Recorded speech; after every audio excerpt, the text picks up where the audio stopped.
మనకు అనుగ్రహిస్తూ మనకు ఆయుష్నిచ్చి మనందరం పరిశుద్ధ జనముగా ఇక్కడ కూడుకోవటానికి దేవుడిచ్చిన ఈ సదవకాశాన్ని బట్టి మనందరి పక్షాన యేసుక్రీస్తు నామంలో మన కన్నతండ్రి అయిన దేవునికి కృతజ్ఞతాస్తుతులు తెలియజేసుకుంటూ చేరి కూడొచ్చిన ఆత్మీయ సహోదరులకు సహోదరీమణులకు క్రీస్తు నామంలో హృదయపూర్వక వందనాలండి.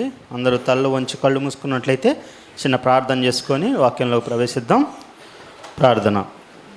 మహాగణుడా, మహిమోన్నతుడా, మహాపరిశుద్ధుడైన ప్రేమగల తండ్రి, జీవము కలిగిన ఆయన, సజీవుడా, సంపూర్ణుడా, సర్వాధికారి, మమ్మల్ని అతిమిక్కులుగా ప్రేమిస్తున్న మా ఆత్మలను కలిగిన తండ్రి, మీకు స్తోత్రములు కృతజ్ఞతాస్తుతులు యేసుక్రీస్తు నామములో తెలియజేసుకుంటూ తండ్రి, చక్కటి వాతావరణాన్ని మాకు అనుకూలపరిచి మీ సన్నిధానానికి నైనా తండ్రి మేమందరము కూడి రావటానికి నైనా మాకు అవకాశాన్ని ఏర్పరిచి మీ పాటలు పాడుకొనుటకు సహాయం చేసిన విధానాన్ని బట్టి మీకు స్తోత్రములు.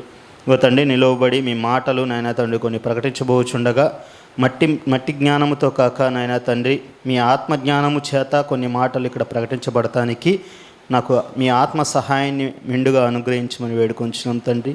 వింటున్న మీ బిడ్డలకు కూడా నాయనా తండ్రి ఇవి మనిషి మాటలు కాదని అయా దేవుని మీ యొక్క మాటలని గ్రహించి మా బ్రతుకుల్ని కట్టే మాటలు, మాకు నిత్య జీవాన్ని ఇచ్చే మాటలని గ్రహించి అందరూ వారి మనస్సును నిలపటానికి నాయనా తండ్రి వారికి మీ ఆత్మ సహాయాన్ని దయచేయమని, క్రమముగా మర్యాదగా ఈ ఆరాధన కార్యక్రమం జరగటానికి సహాయం చేయమని మా ప్రభు రక్షకుడైన యేసుక్రీస్తు వారి పరిశుద్ధమైన నామంలో ఈ ప్రార్థనా సహాయంను అడిగి వేడుకొని పొంది ఉన్నాం మా కన్న తండ్రి.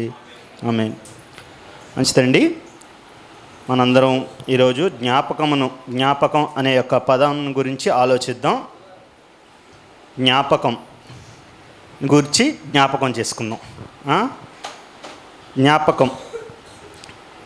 ఈ జ్ఞాపకం అనే పదం అప్పుడప్పుడు మన జీవితాల్లో మనం వాడుతూ ఉంటాం.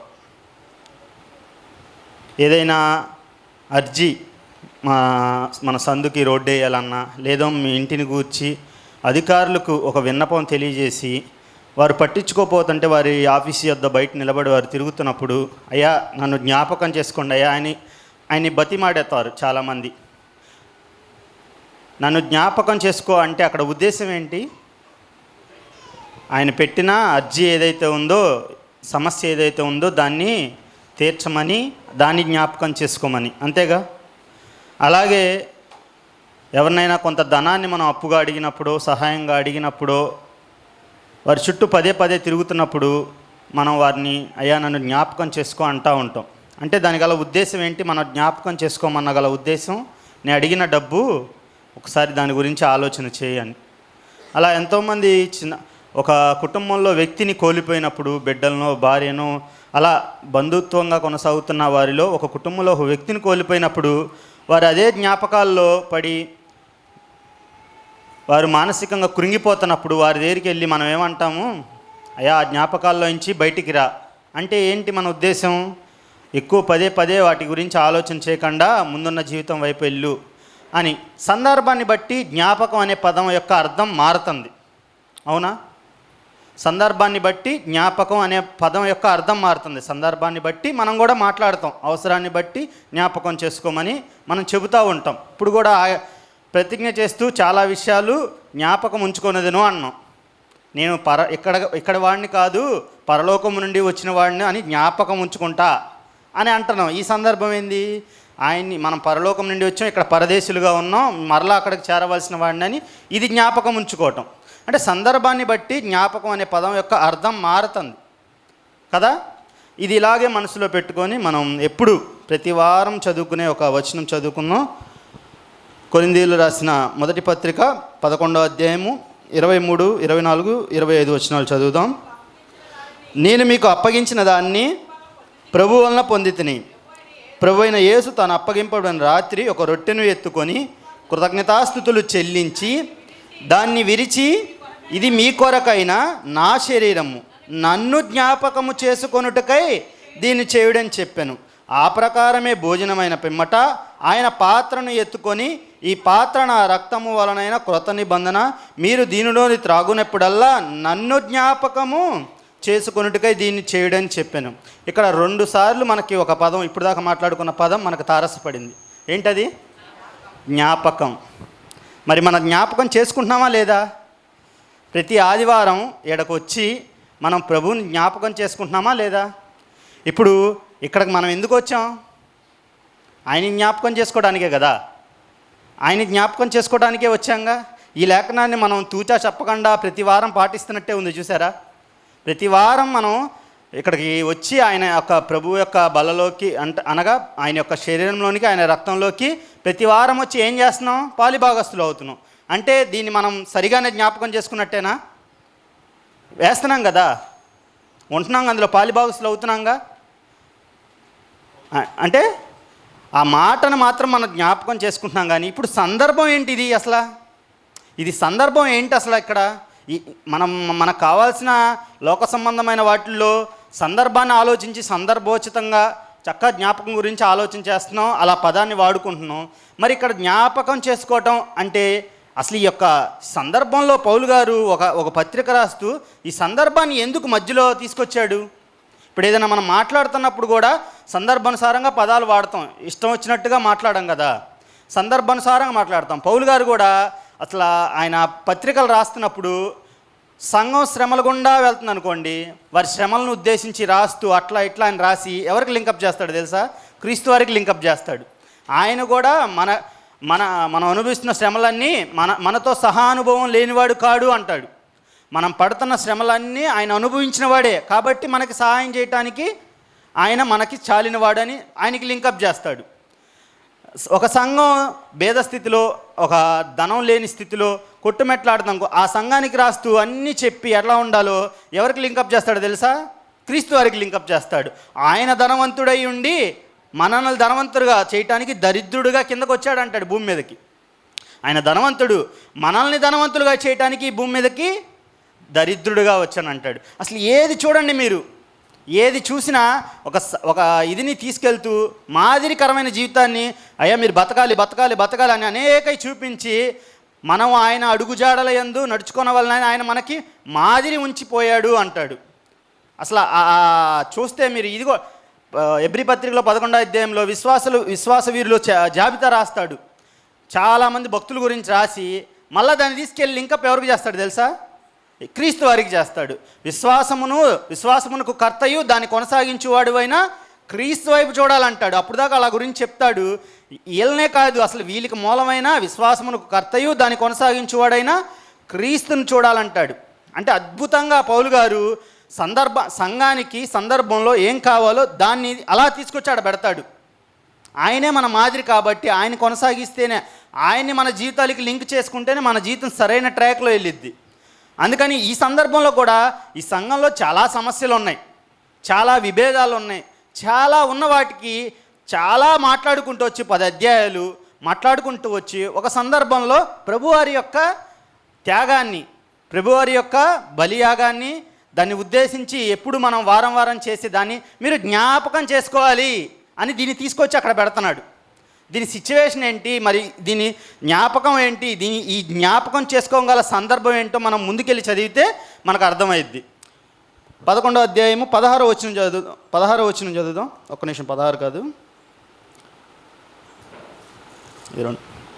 11వ అధ్యాయము 17వ వచనం చదువుదాం. మీకు ఈ ఆజ్ఞ ఇచ్చుచు, ఏ ఆజ్ఞ? పైన 23వ వచనం చెప్పబోయేది ముందే చెబుతూ మీకు ఈ ఆజ్ఞ ఇచ్చుచు, ఇప్పుడు ఇదే కాదు, ఎప్పుడో అంతకు ముందే సంఘాన్ని స్థాపించినప్పుడే ఈ ఆజ్ఞని ఇచ్చాడు. మళ్ళా చెబుతూ దీన్ని ఏమంటున్నాడు చూడండి, మీకు ఈ ఆజ్ఞని ఇచ్చుచు మిమ్మును మెచ్చుకొనునా, మీరు కూడి వచ్చుట ఎక్కువ కీడుకే కానీ ఎక్కువ మేలుకు కాదు.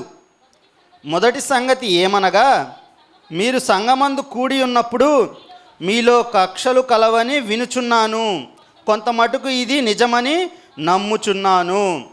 ఇక్కడ చూస్తే సందర్భం ఏంటంటే, ఈయన మీకు ఈ ఆజ్ఞ ఇస్తున్నానని చెప్తూ ముందు ఈ ఆజ్ఞను మీకు ఇస్తూ మెచ్చుతానా, ఈ ఆజ్ఞను మీరు చక్కగా నెరవేరుస్తున్నారు, వారం వారం సంఘంగా కూడుకుంటున్నారు, వస్తున్నారు, ప్రభువారి యొక్క శరీరంలోనూ రక్తంలోనూ పాలుభాగస్తులు అవుతున్నారు, ఇది చేస్తున్నారు కాబట్టి మిమ్మల్ని మెచ్చుతాను అనుకుంటున్నారా? మెచ్చను అంటున్నాడు.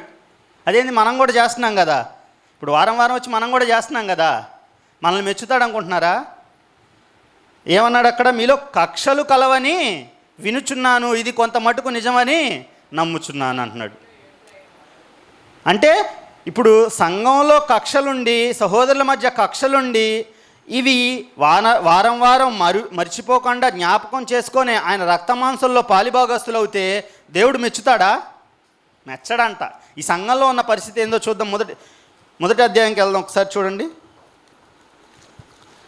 మొదటి అధ్యాయము, కొరింథీయులకు రాసిన మొదటి పత్రిక 1వ అధ్యాయము 10వ వచనం చూడండి.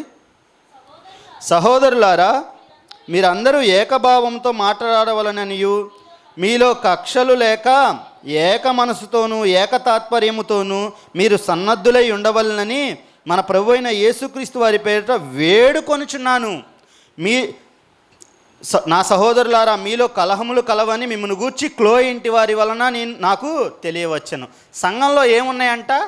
కక్షలు, కలహాలు, ఏకభావం లేదంట, ఏక తాత్పర్యం లేదు, ఏక ఉద్దేశం లేదు. సంఘం ఎలా తయారైందంటే ఇంకా ముందు చదువుకుంటా వెళ్తే నేను ఒకడేమో పౌలు వాడు అంటున్నాడు, ఒకడేమో కేఫా వాడిని అంటున్నాడు, ఒకడేమో అపోల్లో వాడిని అంటున్నాడు, ఒకడేమో క్రీస్తు వాడనని కూడా అంటున్నాడు.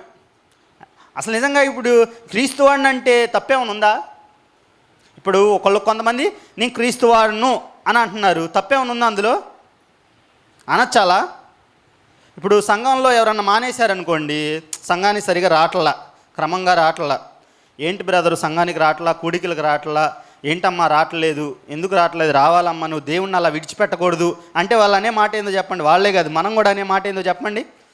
నేను దేవుణ్ణి ఎప్పుడు విడిచిపెట్టలా అంటే అక్కడ ఉద్దేశం ఏంటి? నేను దేవుని వాడినే, నేను దేవుణ్ణి ఎప్పుడూ విడిచిపెట్టలా, మిమ్మల్ని విడిచిపెట్టా అని అర్థం అక్కడ. అవునా? మరి ఇక్కడ ఆయన ఏంది? నేను క్రీస్తు. కొంతమంది నువ్వు అపోల్లో వాడు అంటున్నావు, నువ్వు అందరూ మనుషుల వాడిని అంటున్నారు, కానీ నేనైతే క్రీస్తు వాడిని అంటున్నాడంట. అది కూడా నేను ఆయన మెచ్చుతున్నాడా? మెచ్చట్లా. అంటే నేను దేవుని వాడను అంటే అందరితో కలిసి ఉంటాం, మనం అందరితో కలిసి ఉంటాం, అందరినీ ఏకీభవిస్తాం, అందరితో సమాధానంగా ఉంటాం. వాడు పడతల్లా వీడు పడతల్లా నేను దేవుడితో ఉంటా అన్నాం అనుకోండి, మనం దేవుడి వారం కాదు. దేవుడు అందరివాడా కొందరివాడా? దేవుడు అందరివాడు. నువ్వు దేవుడు వాడివైతే నువ్వు అందరినీ ఒకే ఉద్దేశంతో చూస్తావు. వాళ్ళతో కలహాలు పెట్టుకో, వారు నీతో పెట్టుకోవచ్చు, నువ్వు వారితో పెట్టుకో. నీలో కలహం ఉండదు, కక్ష ఉండదు. ఒక వ్యక్తిని బట్టి ఇంకో వ్యక్తిని ద్వేషించకూడదు. ఇప్పుడు సంఘంలో ఇలా మనం కొనసాగుతున్నప్పుడు ఒక సహోదరుణ్ణి, ఒక దైవజనుణ్ణి, ఒక పెద్దల్ని, ఒకరిని ఎక్కువగా ఇష్టపడచ్చు. నువ్వు ఇష్టపడతాం కూడా. తప్ప అది తప్పు ఎప్పుడైతే తెలుసా? అది వీరిని నువ్వు ఇష్టపడుతున్న వ్యక్తిని ఎక్కువగా ప్రేమించి పక్కన వాడిని ఎప్పుడైతే నువ్వు తృణీకరిస్తావో, నేను అపోల్లో వాడిని కాబట్టి నేను కేఫాని, అపోల్లోని, క్రీస్తుని పట్టించుకోను అంటే తప్పయిద్ది. అర్థమైందా?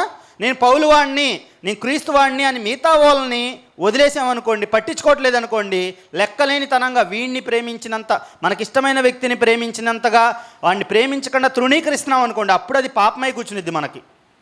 అదే కక్షలు, కలహాలంటే ఒకరిని ప్రేమించడం తప్పు కాదు, ఒకరిని తృణీకరించటం, ఇంకొక సహోదరుని హీనపరచడం, ఇంకో సహోదరుని త్రోసివేయటం, అది కంపల్సరీ తప్పు. దేవుడు మనల్ని లోకం నుంచి వేరు చేసి ఇక్కడ సంఘంగా సమకూర్చారు. పరిశుద్ధ జనముగా, నా సొత్తైన జనముగా మిమ్మల్ని పిలుచుకుంటున్నాను అన్నాడు. యాజక రూపకమైన సంఘంగా మనల్ని చూస్తున్నాడు. లోకాన్ని నుంచి విభజించి మనం సంఘంలోకి సమకూరిస్తే, ఇక్కడికి వచ్చి మనం వేరు పార్టీలు పెట్టామనుకోండి, ఆయన అంగీకరిస్తాడా? అంగీకరించడు. ఎల్లప్పుడూ కూడా మనం అందరితో సమాధానంగా ఉండాలి. అయితే ఎవరో మన మనసుకు నచ్చిన వాళ్ళు ఉంటారు, వారిని బట్టి నాకు ఇతను అమితంగా ఇష్టం కాబట్టి ఇతనే ప్రేమిస్తా, వాళ్ళని ద్వేషిస్తా అంటే అది మనకి పాపమై కూర్చునిద్ది. మన యోగ్యతను అది ఏం చేసిద్ది అంటే తీసివేసిద్ది. అలా ఉండకూడదు. మన అందరినీ, నీకు ఇష్టమైన వ్యక్తి అయితే ఇష్టపడు, తప్పులేదు. నీకు పౌలు ఇష్టమా? ఇష్టం. అయితే నువ్వు కేఫాని ఇష్టపడే వ్యక్తిని ఎందుకు తృణీకరిస్తున్నావు? నువ్వు క్రీస్తుని ప్రేమించే వాడిని ఎందుకు తృణీకరిస్తున్నావు? ఇష్టపడు, వాళ్ళని కూడా ఇష్టపడు. వీరంత ఇష్టపడవసరలా, కానీ వాళ్ళని తృణీకరించకూడదు. అదే మనకి పాపమై కూర్చుంది. కాబట్టి ఇదొకటి. మనం కూడా మన జీవితాల్లో ఎవరన్నా ఎక్కువ ఇష్టం అనుకోండి, ఇష్టపడండి. దాన్ని బట్టి ఒక వ్యక్తి ఇష్టం కాబట్టి ఇంకొకరిని త్రోసివేయకూడదు. ఒకటి తింటున్నావు నువ్వు, నీకు ఇష్టమైన వాడికే పెడితే ఇంకోటిని తెలియకుండా నువ్వు తృణీకరించినట్టే. వారి మనసులో ఏం భావం కలిగిద్ది? వీరంటే ఎక్కువ ఇష్టం, నువ్వు తిను. ఇస్తే ఇద్దరికి, లేదా ఒకళ్ళకైతే ఇవ్వమాక. దానివల్ల భేదాభిప్రాయాలు పుడతాయి, తెలియకుండానే మనసులు దూరం అవుతాయి. మనం ఒకటిగా వచ్చి ఏకభావంతో, ఏకతాత్పర్యంతో ఉండాలని ప్రభువు కోరుకుంటున్నప్పుడు మనమే మన మనసుల్ని స్థిమితం లేకుండా చేసుకోవటం ఎందుకు చెప్పండి? ఒక ఒక ముగ్గురు వ్యక్తులు ఉన్నారా, అందరం కలిసి మాట్లాడుకోవాలి. ఒక వ్యక్తితో ఏదో సపరేట్ అయిపోయినట్టుగా మనం వ్యవహరించకూడదు. దానివల్ల మనసుల్లో భేదాభిప్రాయాలు పుడతాయి. చూడండి, మళ్ళీ అక్కడికి వెళ్దాం. కొరింథీయులకు రాసిన పత్రిక మొదటి పత్రిక 11వ అధ్యాయము 19వ వచనం చదవండి. మీలో యోగ్యులైన వారెవరో కనబడినట్లు మీలో భిన్నాభిప్రాయాలు ఉండక తప్పదంట. మనలో యోగ్యులు ఎవరో కనపడాలంటే భిన్నాభిప్రాయాలు వస్తాయి. ఇప్పుడు ఒక ఒక ఫంక్షన్ చేస్తున్నాం అనుకోండి, సంఘానికి సంబంధించి ఒక ఫంక్షన్ ఏదో చేస్తున్నాం, ఒక సువార్త కూడిక పెడుతున్నాం, 10 ఆలోచనలు వస్తాయి. ఒకడు సాంబారే పెడదాం, ఒకడు పెరుగన్నం పెడదాం, ఒకడు పప్పు అన్నమే పెడదాం, ఒకడు లేదు ఇవన్నీ కాదు నాన్ వెజ్ పెడదాం, ఒకడు మటన్ పెడదాం, ఒకడు ఇంకోటి ఏదో పెడదామని ఇలాంటి భిన్నాభిప్రాయాలు వచ్చినాయి. ఇప్పుడు ఈ రాటాన్ని బట్టి ఏమవుతుందంటే నాదే గెలవాలని మొండికేసి కూర్చున్న వాళ్ళు ఏం చేస్తారు? నేను చెప్పిందే గెలవాలి అనుకున్న వాళ్ళు ఏం చేస్తారు? నీ మాట నెగ్గట్ల, అక్కడ నీ మాంసం పెట్టాలన్నా నీ మాట నెగ్గకుండా అందరు ఇంకో మిగతా వారందరూ కలిసి సాంబార్ పెడదాం, పెరుగు ఇలా వెళ్ళిపోదాం, వెజిటేరియన్కి వెళ్ళిపోదాం అని ఇది గెలిచింది. ఇది నీది గెలవాలా. ఇప్పుడు ఆ మనుషులు ఎలా తయారవుతున్నారంటే నాది గెలవలేదు కాబట్టి అంటున్నట్టు వ్యవహరిస్తారు ఆ కార్యక్రమంలో, నాది గెలవలేదు కదా అని. ఇది ఏకభావం కాదు, అభ్యంతరాలు వస్తాయి. నీ ఇష్టం ఒకటి ఉంటుంది, నా ఇష్టం ఒకటి ఉంటుంది. దేవుడు ప్రతి ఒక్కరిని వేరువేరుగా, నీ మనస్సు నీది, నా మనస్సు నాది, ఒక మనుషుని సంగతులు ఆ మనిషిలో ఉన్న మనుషాత్మకే తప్ప దేవునికి తప్ప ఎవరికి తెలియను అన్నాడు. నిన్ను నన్ను వేరువేరుగా దేవుడు చేశాడు. వేరువేరు అభిప్రాయాలు ఉంటాయి, వేరువేరు ఇష్టాలు ఉంటాయి. ఉండటం తప్పు కాదు. ఆ ఉన్నదాన్ని బట్టి, ఆ యొక్క వేరువేరు యొక్క ఇష్టాలను బట్టి మనం ఇంకో మనిషిని వారి యొక్క ఇష్టాన్ని, నా ఇష్టం నెరవేరట్లేదని ఇంకో వ్యక్తిని ద్వేషిస్తాను చూసారా, వారి ఇష్టం ఇప్పుడు అక్కడ నెరవేరుతుంది, నేను చెప్పింది జరగలేదు కాబట్టి నేను అందులో అంటున్నట్టు ఉంటాను అంటున్నాను చూసావా, అది కరెక్ట్ కాదు. వాక్యాన్ని బట్టి మనం అందరం ఏంగా ఉండాలంటే ఏకభావంతో ఉండాలంటే. ఏకభావం ఎప్పుడొచ్చిద్ది? ఇప్పుడు ఒక కుటుంబ వ్యవస్థ పటిష్టంగా వెళ్తుంది, ఈ కుటుంబంలో వారి మధ్య ప్రేమానురాగాలు తునికిసలాడతాయి అని ఎప్పుడు చెప్తాం? అంత సమాధానంగా అంత సాఫీగా వెళ్తున్నప్పుడు చెప్పగలమా? లేదా కుటుంబానికి ఆ కుటుంబంలో కొన్ని కష్టాలు వచ్చినప్పుడు, మనస్పర్ధలు వచ్చినప్పుడు వారు అప్పుడు కూడా ప్రేమానురాగాలతో వెళ్తుంటే చెప్పగలమా? లేదా ఇప్పుడు సాఫ్గా వెళ్తున్నప్పుడు చెప్పగలమా? చెప్పండి. కుటుంబంలో ఏదో ఒక వ్యక్తికి ఒక విషయమై భేదాభిప్రాయం ఏర్పడింది, పడలేదు, దాన్ని బట్టి కుటుంబం చీలిపోయింది అనుకోండి, వారి కుటుంబం ప్రేమానురాగాలతో కొనసాగుతున్నట్టేనా? మరి సంఘం కూడా ఒక కుటుంబం, భిన్నాభిప్రాయాలు ఉంటాయి, భేదాభిప్రాయాలు ఉంటాయి. ఉన్నదాన్ని బట్టి మనం ఒకరిని ప్రేమించలేకపోతున్నాం అనుకోండి, అది ఏమైద్ది? అది ప్రేమతో కూడింది అవ్వదు, అది ఏకభావం అవ్వదు. ఏకభావం ఎప్పుడొచ్చిద్దంటే ఎవరైతే సరే వారు యోగ్య ప్రవర్తన గలవారే కదా, వారు మంచి వారే కదా, వారి మనసులు నొప్పించకూడదు కదా, ఒక మంచి అనుకుంటున్నారు కదా, ఈ యొక్క ఉద్దేశాన్ని వారు ఇష్టపడుతున్నారు కదా అందరూ, సరే నాదేముంది, నాది జరగకపోయినా ఒక మంచి జరుగుతుంది కదా, ఒక కార్యక్రమం దేవుని కార్యక్రమం, దీనివల్ల కొలాప్స్ అవ్వకూడదు, అసమాధానంగా జరగకూడదు అని మనం ఎప్పుడైతే రాజీ పడతామో అప్పుడు నువ్వు యోగ్యుడు అవుతావు. అక్కడ నీ యోగ్య ప్రవర్తన అప్పుడు బయటపడిద్ది. నువ్వు యోగ్యుడు తెలుసుకోవడానికి అలా వస్తున్నాయి, అలా జరిగినప్పుడే కదా నీ యోగ్య ప్రవర్తన బయటపడేది. అసలు ఏమీ లేదు, అలా వెళ్ళిపోతుంది అనుకోండి, మన ప్రవర్తన ఎప్పుడు బయటపడిద్ది చెప్పండి? కుటుంబంలో కూడా మనం కుటుంబంగా కొనసాగుతున్నప్పుడు ఎన్నో కష్టాలు, ఇరుకులు, ఇబ్బందులు, భిన్నాభిప్రాయాలు వస్తాయి. వాక్యాన్ని బట్టి మనం ఏం చేయాలి? ఏకభావంతో ఉండాలి కుటుంబం. మన కుటుంబం అన్ని జనుల మధ్య రోడ్డు మీద కొట్టుకున్నాం అనుకోండి, ఏమైద్ది? అవమానానికి, క్రీస్తు నామానికి మహిమ వచ్చిద్దా, లేకపోతే ఏమొచ్చిద్ది? అవమానం వచ్చిద్ది. ఏంద్రా వీళ్ళు చర్చి అంటారు, కొట్టుకు చేస్తూ ఉంటారు ఎప్పుడు అంటారు. మనం ఏమున్నా వాక్యం దగ్గరికి వచ్చినప్పుడు ఏకభావం రావాలి. అది రాపోవటం వల్ల ఈరోజు సంఘాల మీద ఎందుకు ఇంత దురభిప్రాయం ఏర్పడింది బయట వారికి? ఈరోజు క్రిస్టియన్ కమ్యూనిటీ అంటే వారు నాకు పని లేదు, ఇప్పుడు నాకు షాపులు కాడ అంత పని లేదు, మా బంగారు పని ఫీల్డ్కి అంత ఇది లేదు. వారందరూ అందరి దగ్గరికి వెళ్ళినప్పుడు ఎలా ఉందంటే ఏం లేదు అంటే నా గురించి వాళ్ళు ఏమంటారు తెలుసా? వాడేముంది, వాడు బ్రదర్ అయిపోయాడుగా, వాడు పాస్టర్ అయిపోయాడుగా, వాడికి 4 డబ్బులు వస్తాయి అంటున్నారు తెలుసా? నన్ను అంటున్నారు. అబ్బాయి మొన్న కూడా అన్నారు, గురువారం కూడా భోజనానికి వెళ్తే పనులు లేవు, అందరూ బంగారు పనులను కూర్చుంటే పని లేదు, ఎవ్వరికి పని లేదు, కనీసం నెల గడవటం కూడా కష్టమైపోయింది. అటువంటి పరిస్థితుల్లో నా గురించి నేను సంతోషంగా ఉన్నా, అక్కడ నాకు ఏం పట్ల, హ్యాపీగా ఉంటే ఏమనుకుంటున్నారు తెలుసా వాళ్ళు? వాడికి ఏమైందిరా, వాడి బ్రదర్ అయిపోయాడు, వాడు పాస్టర్ అయిపోయాడు అంటున్నారు. అంటే ఈ వీరు ధనం కోసమే వెళ్తారు అనే దురభిప్రాయం ఎవరేశారు? మన పాస్టర్లే, మన క్రీస్తుని నమ్ముకున్న వారే వారికి ఆ దురభిప్రాయాన్ని ఇచ్చారు. ఎన్నో ఆన్లైన్ అసలు ఆన్లైన్లో ఇవాళ దేవుడి నామాన్ని అన్యులు పెడుతున్నారండి. అన్యులు ఇగో ఇలా ఒక బంగారపు చైన్ కావాలని, బంగారు బ్రాస్లెట్ కావాలని దేవుడిని కోరుకున్నాను, అది నేను అలా నడుస్తుంటే దేవుడు నన్ను ఆ పరలోకంలో ఉండి ఒక బంగారం అలా పడేశాడు, నాకు దొరికిందని సాక్ష్యం చెప్తుంది ఆ కామ. అది అన్యులు స్టేటస్గా పెట్టుకొని అవమానపరుస్తున్నారు తెలుసా? రీల్స్గా పెట్టుకొని బ్రహ్మానందం ఈ వీడియోలు ట్రోల్స్ చేస్తున్నారు. అరే దేవుని బిడ్డలమని సంఘంలో చేర్చి మైక్ ఇచ్చి కెమెరా పెట్టి చేస్తుంది ఏంటంటే ఇది సంఘాన్ని అవమాన పాలు చేయడానికి ఈరోజు పూనుకుంటున్నారు.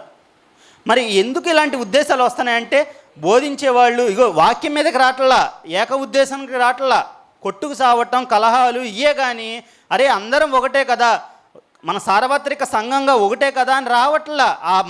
అలాంటి బయటికి అలాంటి వాతావరణాన్ని మనం చూపించకపోవటం వల్ల ఈరోజు క్రైస్తవ్యం చాలా నష్టపోతుంది. చాలామంది రక్షించబడిపోవటానికి కారణం కూడా అది ఒకటి అవుతుంది తెలుసా? అలా ఉండకూడదు. మనం ఎక్కడున్నా ఎలా ఉన్నా యోగ్య ప్రవర్తన గలవారమై ఉండాలి. ముందుకు చదువుకుందాం, ముందుకు చదవండి. మీరందరూ కూడి వచ్చుచుండగా మీరు ప్రభురాత్రి భోజనం చేయుట సాధ్యం కాదు. ఎలా అనగా మీరు ఆ భోజనం చేయనప్పుడు ఒకనికంటే ఒకడు ముందుగా తన మట్టుకు తానే భోజనం చేయుచున్నాడు. ఇందువలన ఒకడు ఆకలి కొనుచున్నాడు, మరి ఒకడు మత్తుడవుచున్నాడు. ఇదేమి? అన్నపానములు పుచ్చుకొనుటకు మీకు ఇండ్లు లేవా? దేవుని సంఘమును తిరస్కరించి పేదలను సిగ్గుపరచుదురా? మీతో ఏమి చెప్పేదను? దీన్ని గూర్చి మిమ్మల్ని మెచ్చేదనా? మెచ్చను. ఏం మాట్లాడమంటారు ఇంకా దీని గురించి? సంఘంలో పేదలు ఉన్నారు, వాళ్ళని మనం కనిపెట్టుకొని ఉండాలి, వారికి పెట్టాలి ఫస్ట్, మనకు కాదు. దేవుని సంఘాన్ని సిగ్గుపరుస్తారా? మీకు సిగ్గు లేదా? ఏం చెప్పను, ఏం మాట్లాడను అని సంఘాన్ని ఉద్దేశించి పౌలు గారు మాట్లాడుతున్నారు. సంఘం ఎలా ఉందంటే అరే సంఘంలో పేదలు ఉన్నారు, ఫస్ట్ వారు తినాలి, వారి ఆకలి తీర్చాలి అనే ఉద్దేశం సంఘంలో వారికి లేదు. ధనం కలిగిన వారికి వష్టం మన కడుపు నింపేసుకుందాం అని ముందుగా వచ్చేసి తినేస్తున్నారంట. ఏమంటున్నాడు పౌలు గారు? దీని గురించి నేను మెచ్చేదనా మిమ్మల్ని? సిగ్గు రావాలని రాస్తున్నా అంటున్నాడు. చూడండి, మరి మనం కూడా సంఘంగా వెళ్తున్నాము. అరే సంఘంలో రకాలైన వారు ఉంటారు, ఒక్కొక్కరు ఆర్థిక పరిస్థితి ఒక్కొక్కలాగా ఉంటుంది.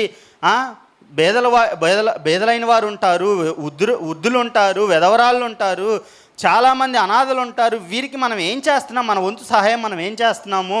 ఏదన్నా పెట్టినప్పుడు వారికి ప్రాధాన్యత ఇస్తున్నామా? అమ్మ మీరు తినండి, అయ్యా మీరు చేయండి అని పెద్దలు గౌరవించి వారికి, ఎవరైతే బేదలైన వారు, చాలామంది పూట గడవని వారు కూడా ఉంటారు, అలాంటి వారిని మనం కనిపెట్టి వారికి ప్రథమ స్థానం ఇస్తున్నామా? ఇవి ఇవ్వకుండా వారం వారం వచ్చి నేను జ్ఞాపకం చేసుకుంటున్నా, కన్నీళ్లు గార్చి ఇక్కడ మనం కృతజ్ఞతాస్థుతులు చెల్లించిదా సందర్భం ఏంటనుకున్నారు? ఇవి చేసి అప్పుడు జ్ఞాపకం చేసుకోండి అని ఉద్దేశం ఇక్కడ. ఇప్పుడు పౌలు గారు ఇది ఎందుకు జ్ఞాపకం చేస్తున్నాడంటే అరే ఇవన్నీ మీరు ఇట్లా ఎలా పడితే అలా ఉంటూ, మీ బతుకులు ఎలా పడితే అలా ఉంచుకుంటూ దీన్ని జ్ఞాపకం చేసుకున్నామని గొప్పగా ఫీల్ అవుతున్నారేంటి? అది కాదు. దీన్ని జ్ఞాపకం చేసుకోవాలంటే అసలు ఎలా ఉండాలి? మీ లైఫ్ ఎలా ఉంది? మీ లైఫ్ ఇలా ఉంది, ఇంత చండాలంగా ఉంది, అందుకని అలా ఉండకూడదు. ఇలాంటి గొప్ప బలి చేసిన ఆయన చేతిలో ఎంతో మాదిరికరమైన జీవితం కలిగిన యేసుక్రీస్తు వారి యొక్క రక్త మాంసంలో మనం పాలిభాగస్తులు అవుతున్నాం. ఆయన జ్ఞాపకం చేసుకుంటే ఇలా చేస్తామా మనం?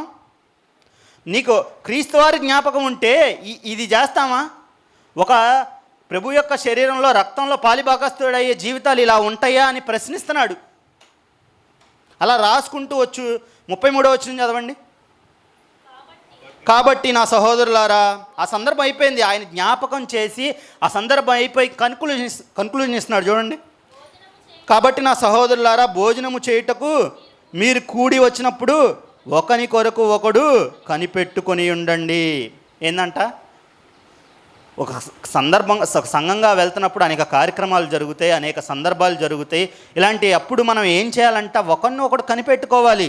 నా సహోదరుడు తిన్నాడు, నేను నా కుటుంబ సభ్యులు, వీళ్ళు కాదు, ఇదే కాదు, ఎప్పుడు అందరం ఒక కుటుంబం. ఆ పిల్లలు తిన్నారా? ఆ పెద్దవాళ్ళు తిన్నారా? ఆ వృద్ధులకు అందిందా? ఆ పేదవారికి అందిందా? ఆ లేని వారికి, ఆ తల్లి లాంటి ఆమెకు అందిందా? ఆమె కూర్చోగలదో లేదో మనం పెట్టిద్దాం. ఇలాంటి ఆలోచనలు ఉండాలి. మనం ఏమీ లేకుండా చెయ్యేసి కృతజ్ఞతాస్తుతులు చెల్లించి నేను బాగా ప్రవర్తిస్తున్నానంటే అది బాగు కాదు. ఆయన జ్ఞాపకం చేసుకోవడం అంటే ఇది కాదు. అయ్యా నా అజ్జి జ్ఞాపకం చేసుకొని బాగానే అడుగుతున్నాము, మరి ప్రభువును జ్ఞాపకం చేసుకొని ప్రభు అడిగినప్పుడు ఇదే నా జ్ఞాపకం చేసుకోవడం అంటే? వారం వారం వచ్చి చక్క చేతులు వేస్తున్నాం అయిపోయింది అనుకుంటున్నారా? ఇది కాదు జ్ఞాపకం చేసుకోవడం అంటే. ఇగో ఇలాంటి ప్రవర్తన గలవారే, యోగ్య ప్రవర్తన గలవారే, ఏకాభిప్రాయంతో సంఘంతో ఏకీభవిస్తూ అన్ని కార్యక్రమాలు జరుగుతున్నప్పుడు మన ప్రార్థన ఏకీభవించాలి, మన ధనము ఏకీభవించాలి, మన ప్రవర్తన ఏకీభవించాలి. మన చేతనైనంత మట్టుకు మనం సంఘంతో ఏం చేయాలి? ఏకీభవించాలి. మనం ఏదో దాన్ని ఏమంటారు, ఏదో అంటారు, ఊరందరిది ఒక దారి వీడిది ఒక దారి అంటారు, అట్లా ఉండకూడదు. మనం సంఘంతో ఏకీభవించాలి. సంఘం ఎవరిది? రత్నపాల్ గారిదా? తేజ అన్నయ్యదా? రాజన్నయ్యదా? సురేష్దా? ఇదా వీళ్ళదా సంఘం? సంఘం క్రీస్తుది. క్రీస్తు వారిని బట్టి మనం అందరం ఇక్కడికి చేరుకుంటున్నాం కాబట్టి దేవుని పని అనంగానే మన చేతులు మన కాళ్ళు పరిగెత్తాలా, వెళ్ళి ఏకభావంతో మనం చెయ్యాలా. అలా ఉంటేనే మనం యోగ్య ప్రవర్తన గలవారమే. ఆయన చక్కగా వేస్తాం. ఆ వచనం కూడా చదవండి, కింద వచనం. మీరు కూడి వచ్చుట శిక్షా విధికి కారణము కాకుండానట్లు ఎవడైనను ఆకలి కొనిన ఎడల తన ఎంటనే భోజనము చేయవలెను. నేను వచ్చి మిగిలిన సంగతులను క్రమపరుతును. ఇంకా చాలా ఉన్నాయి, అప్పుడు నేను వస్తా కదా, అప్పుడు చేస్తా. ఇంకా మిగతా ప్రాముఖ్యంగా వీటినైతే మీరు సరిచేసుకోండి. ఈ సరిచేసుకొని మీరు ప్రభు యొక్క బలలోకి, ఆయన రక్తంలోకి ప్రవేశించండి. మీ ఇష్టం వచ్చినట్టు ఎలా పడితే అలా బతికి మేము ఫాస్ట్గా వచ్చేసి చేతులు వేసేస్తున్నాం, మేము మానకుండా చేతులు వేసేస్తున్నాం. ఎవరికి చెప్పండి? మనం పొద్దున్నే అలారం పెట్టుకుంటామండి. ఒక అలారం పెట్టుకోగల ఉద్దేశం ఏంటి? ఏదో పని పెట్టుకుంటాం, ఆ సమయానికి లెగవేమో అని ఆ పనిని బట్టి అలారం పెట్టుకుంటాం, అవునా? ఆ పనిని నెరవేర్చడానికి అలారం మోగంగానే నీకు ఏం గుర్తుకొచ్చిద్ది? పని గుర్తుకొచ్చిద్ది, అవునా కాదా? రిమైండర్ అంటారు. అలారం మోగంగానే నేను కాలేజీకి వెళ్ళాలి, అలారం మోగంగానే నేను చర్చికి వెళ్ళాలి, అలారం మోగంగానే నేను స్నానం చేసి రెడీ అయ్యి పనికి వెళ్ళాలి, అలారం రెడీ అవ్వగానే నేను పొలంకి వెళ్ళాలని బాగానే ఇది చేసుకుంటున్నాము. అలారం మోగంగా అలారం అనేది మనల్ని ఒక దాన్ని జ్ఞాపకం చేస్తుంది, ఒక పనిని జ్ఞాపకం చేస్తుంది. బాగానే చేసుకుంటున్నాం, బాగానే కొనసాగుతున్నాం. మరి ఇక్కడికి వచ్చినప్పుడు ఒక అలారం మోగుతుంది. ఏంటి అలారం? బల్లా జ్ఞాపకం చేసుకోండి అని చూడండి, ఇందా చదివిచ్చా కదా. అలారం మోగుతుంది. అలారం మోగంగానే ఏం జ్ఞాపకం రావాలి? పొద్దున్నే లెగంగానే అలారం మోగంగానే మన పని జ్ఞాపకం వస్తుంది కదా. ఇక్కడ ఇది మోగినప్పుడు మన ప్రవర్తన ఎలా ఉంది? మన ప్రవర్తన ఎలా ఉంది? క్రీస్తు వారికి తగినట్టుగానే ఉందా, లేదా ఆయనకి విరుద్ధంగా ఉందా? ఆయన ప్రవర్తన అనుసరించే ఆయన అడుగుజాడల్లోనే మన అడుగుజాడలు ఉంటున్నాయా? ఆయనకి కలిగిన మాదిరిలోనే మనం వెళ్తున్నామా, లేదా మన ఇష్టానుసారంగా బ్రతుకుతున్నామా అని ఇక్కడికి వచ్చినప్పుడు మనం ఆ జ్ఞాపకాల వైపు వెళ్ళాలి. చాలామంది దీన్ని అసలు మానేస్తారు. ఏదో జరిగినానో, ఏదో కలహం జరిగిందనో, కక్ష జరిగిందనో, సమాధానం లేదనో, ఇంటికాడ గొడవ అయిందనో బల్ల తీసుకోవడం మానేస్తారు. ఇది ఎలా ఉంటుందంటే, ఏదో మంచి ఏదో పెద్ద ఇంటర్వ్యూ పెట్టుకొని ఆ ఇంటర్వ్యూకి వెళ్ళటానికి అలారం పెట్టుకొని మర్చిపోయి అలారాన్ని కట్టేసి పడుకుంటారే, అలా ఉంటుంది. ఇప్పుడు ఇక్కడికి వచ్చిందే ఇవన్నీ జ్ఞాపకం చేసుకొని ఏమన్నా తప్పుడు ప్రవర్తన ఉంటే మార్చుకొని అందులో యోగ్యంగా చేతులు వేయాలి. అసలు నేను చేతులే వేయనంటే, ఏదో జరిగిందని చేతులు వేయనంటే అలారం కట్టేసి పడుకుంటున్నాడు దుప్పటిదాన్ని, అట్లా ఉంటుంది. మనకి చక్కగా ఇన్ని పరిస్థితులు దేవుడు అనుకూలపరిచి ప్రతి మాటను మనకు అందిస్తే ఇలా చేస్తున్నప్పుడు మనం చక్కగా అన్నిటిలో ఒదిగిపోవాలి. దేవుడు కూడా మనల్ని జ్ఞాపకం చేసుకుంటున్నాడు. ఆయన జ్ఞాపకం చేసుకోబట్టే మనం ఇలా ఉంటున్నాం. ఆయన జ్ఞాపకం వేరు. అదొక వచనం చూసుకొని ముగించుకుందాం. కీర్తన గ్రంథం 8వ అధ్యాయము. మనం జ్ఞాపకం చేసుకోవడమే కాదు, ప్రభువారు దేవుడు మనల్ని జ్ఞాపకం చేసుకోబట్టే మనం ఇంత చక్కగా, ఇంత చల్లగా ఇలాంటి పరిస్థితుల్లో కొనసాగుతున్నాం. కీర్తన గ్రంథం 8వ అధ్యాయము 3-4 వచనాలు చదవండి. నీ చేతి పని అయినా నీ ఆకాశములను నీవు కలగజేసిన చంద్ర నక్షత్రములు నేను చూడగా నీవు మనిషిని జ్ఞాపకము చేసుకున్నట్టుకు వాడు ఏపాటి వాడు? భక్తుడు అంటున్నాడు, నువ్వు అయ్యా నీ చేతి పనులను ఎన్ని చూస్తుంటే అసలు మనిషి ఎంత వాడయ్యా, ఎలాంటి వాడయ్యా, ఎంత చిన్నవాడయ్యా, అసలు నువ్వు ఆ మనిషిని జ్ఞాపకం చేసుకోవటానికి వాడు ఏ పాటి వాడయ్యా అని, నువ్వు నరపుత్రుని దర్శించుటకు వాడే పాటి వాడు అని భక్తుడు మన యొక్క స్థితిని ఉద్దేశించి మాట్లాడుతున్నాడు. ఇప్పుడు ఆయన జ్ఞాపకం చేసుకోబట్టే మన పరిస్థితులన్నీ మనకు చక్కగా ఉన్నాయి. దేవుడు ఈ సూర్యచంద్ర నక్షత్రాలను అన్నిటిని పెట్టి వాటి మీద మనకు అధికారం ఇచ్చాడు. ఈరోజు ఆకాశాన్ని దాటేసి వెళ్తున్నాం, స్పేస్లోకి వెళ్తున్నాం, ఆ గ్రహం ఏముందో ఈ గ్రహంలో ఏముందో అని చూసేస్తున్నాం, బాగానే ఉంది. అది ఎవరిచ్చారనుకుంటున్నారు ఆ అధికారం? దేవుడిచ్చాడు. ఈ మానవ మట్టి దేహానికి ఆ మేధస్సుని పెట్టింది దేవుడు. దాన్ని ఎంతమంది గుర్తిస్తున్నారు? అది గుర్తించకుండా మా మేధస్సే ఆకాశాన్ని దాటి వెళ్ళిపోయింది, వేరే గ్రహాల్లోకి వెళ్ళిపోయింది. ఎవడు పెట్టాడు అనుకున్నారు? దేవుడు. ఎవరు పెట్టారనుకున్నారు? అయ్యి ఆ మేధస్సుని ఇచ్చింది మనిషికి దేవుడు. అదే ఇవ్వకపోతే ఏముండదు. ఆ దేవుణ్ణి మర్చిపోయి, అధికారం ఇచ్చిన దేవుణ్ణి మర్చిపోయి దేవుడే లేడు అంటున్నారు ఈరోజు. కాబట్టి దేవుడు మనల్ని జ్ఞాపకం చేసుకోవటం అంటే ఏంటి? ఆయన మనల్ని జ్ఞాపకం చేసుకోవటం అంటే ఏంటి? మనకిగో ఋతువులు వస్తున్నాయంటే ఆయన జ్ఞాపకం చేసుకోబట్టే. ప్రతిరోజు మనం ఊపిరి పీల్చుకుంటున్నామంటే, ప్రతి క్షణం మనం ఊపిరి పీల్చుకుంటున్నామంటే ఆయన జ్ఞాపకం చేసుకోబట్టే. ఆయన జ్ఞాపకం చేసుకోకపోతే అసలు మనం ఉండం తెలుసా? ఒక్క క్షణం కూడా ఉండం మనం. ఆయన పని ఆయన చక్కగా నెరవేరుస్తున్నాడు. మరి మన పనే మనం చక్కగా నెరవేర్చట్లా. ఆ జ్ఞాపకం అనే ఆ పైన పదాన్ని పట్టుకొని దాన్ని కొనసాగిస్తున్నామే, కానీ దాని భావం, దాని సందర్భం, దాని ఉద్దేశం వేరు. కాబట్టి మన ప్రవర్తన అంతటిని సరిచేసుకుంటూ యోగ్యంగా అందులో చేతులు వేయాలని. ఇప్పుడు దాకా ఏమైనా తప్పుడు ప్రవర్తనతో, కలహంతో, అసమాధానంతో, కక్షలతో అందులో చేతులు వేసి ఉంటే ప్రభువారి యొక్క బలలోకి మనం ప్రవేశిస్తున్నాం కాబట్టి ఆయన క్షమాపణ వేడుకొని యోగ్యకరంగా చేతులు వేద్దాం. ఎవరు మానివేయద్దు. ఏదో జరిగిందని మానివేస్తే ఇంకా దూరం అయిపోతాం. దగ్గర అవుతాం, దూరం అవుతామా? ఇంకా దూరం అయిపోతాం. అలా చేయకుండా ఏమైతే ఉన్నాయో అవి ఒప్పుకొని క్షమాపణ వేడుకొని ఇంకా అలా చేయను ప్రభువా అని ఆయన పాదాల యొద్ద మన పాపములు ఒప్పుకొని విడిచిపెట్టి యోగ్యులుగా ఆయన ఎదుట బలా నమ్మకమైన మంచి దాసుడా అనిపించుకునే విధంగా మన అందరం ఉండాలని ప్రేమపూర్వకంగా ఈ మాటలు మీ అందరికీ తెలియజేస్తూ, నేను కూడా ఈ మాటల ప్రకారం నడుచుకుంటానని దేవుని ఎదుట మన అందరి పక్షాన మాటిస్తూ కళ్ళు మూసుకున్నట్లయితే చిన్న ప్రార్థన చేసుకుందాం. మహాగణుడా, మహిమోన్నతుడా, మహాపరిశుద్ధుడైన ప్రేమగల తండ్రి, జీవము కలిగిన ఆయన, సజీవుడా, సంపూర్ణుడా, సర్వాధికారి, మమ్మల్ని ప్రేమించే మా ఆత్మలను కనిన తండ్రి, మీకు స్తోత్రములు, కృతజ్ఞతాస్తుతులు యేసుక్రీస్తు నామమున తెలియజేసుకుంటున్నాము తండ్రి. అయ్యా, మీరు సృష్టించిన ఈ సృష్టి క్రమాన్ని చూస్తే అవి ఎంతో గొప్పవిగా, ఎంతో నాయన తండ్రి మాకు ఆశ్చర్యపరిచే వాటిగా ఉన్నాయి నాయన తండ్రి. కానీ నాయన తండ్రి, మట్టి మనుషులమైన మమ్మల్ని కూడా మీరు సృజించి వాటిపైన మాకు మీ చేతి పనిపైన మాకు అధికారాన్ని ఇచ్చారు. అంత గొప్పగా మీరు మమ్మల్ని జ్ఞాపకం చేసుకుంటున్న విధానాన్ని బట్టి మీకు స్తోత్రములు, కృతజ్ఞతాస్తుతులు తెలియజేసుకుంటున్నాము తండ్రి. అయ్యా, మీ కుమారుని జ్ఞాపకం చేసుకోవడానికి ప్రతి వారం మేము ఇలా సంఘముగా కూడి ఆయన తండ్రి జ్ఞాపకం చేసుకోమని మీ మాట చొప్పున మేము జ్ఞాపకం చేసుకుంటున్నప్పటికీ మా జ్ఞాపకాల్లో నాయన తండ్రి లోపాలు కనపడుతున్నాయి. ఎన్నో పాపాలు చేసి వచ్చి నాయన తండ్రి ఆదివారం మొదలుకొని మళ్ళా నాయన తండ్రి వారం మొదలుకొని నాయన తండ్రి అనేక మార్లు పాపం చేస్తూ మిమ్మల్ని మర్చిపోతూ మీ కుమారుని సువార్తను ప్రకటించవలసిన బాధ్యత మా మీద ఉండగా ఏమాత్రం అది జ్ఞాపకాల్లోకి తెచ్చుకోకుండా మా ఇష్టానుసారంగా బ్రతికేసి వచ్చి మరలా నాయన తండ్రి మేము చేతులు వేస్తున్నాము. క్షమించండి, మన్నించండి. ఇక నుంచి అట్ట రీతిగా మేము ఉండమని మీ సన్నిధిలో మీకు మాటిస్తూ, అయా మీ కుమారుణ్ణి అనేకులకు మా ప్రవర్తన ద్వారా, మా నోటి ద్వారా, కూడికల ద్వారా మేము ప్రచురపరుస్తామని మీ సన్నిధిలో ఒప్పుకొనుచు నాయన తండ్రి. ఈ యొక్క వాక్యం, ప్రకటింపబడిన వాక్యం మా హృదయాల్లో 100 30 60 ఫలించడానికి సహాయం చేయమని, అలాగే తండ్రి తదుపరి జరగబోయే కార్యక్రమం అంతట్లో మీ తోడును మీ సహాయం దయచేయమని తండ్రి. దైవదాసులకు నాయన తండ్రి జ్వరముగాను, నీరసంగాను, బలహీనతతో ఉండగా నాయన తండ్రి మీ చిత్తమైతే ఆ బిడ్డకు సంపూర్ణ ఆరోగ్యాన్ని అనుగ్రహించి మా అందరితో కలిసి మిమ్మల్ని ఆరాధించి మీ మాటలు ప్రకటించే మహద్భాగ్యాన్ని ఆ బిడ్డకు అనుగ్రహించమని, సమస్త ఘనత, మహిమ, ప్రభావాలు మా అందరి ద్వారా మీరే పొందుకొనమని మా ప్రభు రక్షకుడైన యేసుక్రీస్తు వారి పరిశుద్ధమైన నామములో ఈ ప్రార్థనా మనవులు అడిగి వేడుకొని పొంది ఉన్నాను నా ప్రియ పరలోకపు తండ్రి. ఆమేన్. మంచిదండి. ఓపికగా విన్న మీ అందరికీ కూడా యేసుక్రీస్తు నామంలో నా హృదయపూర్వక నిండు వందనాలు తెలియజేసుకుంటున్నాను.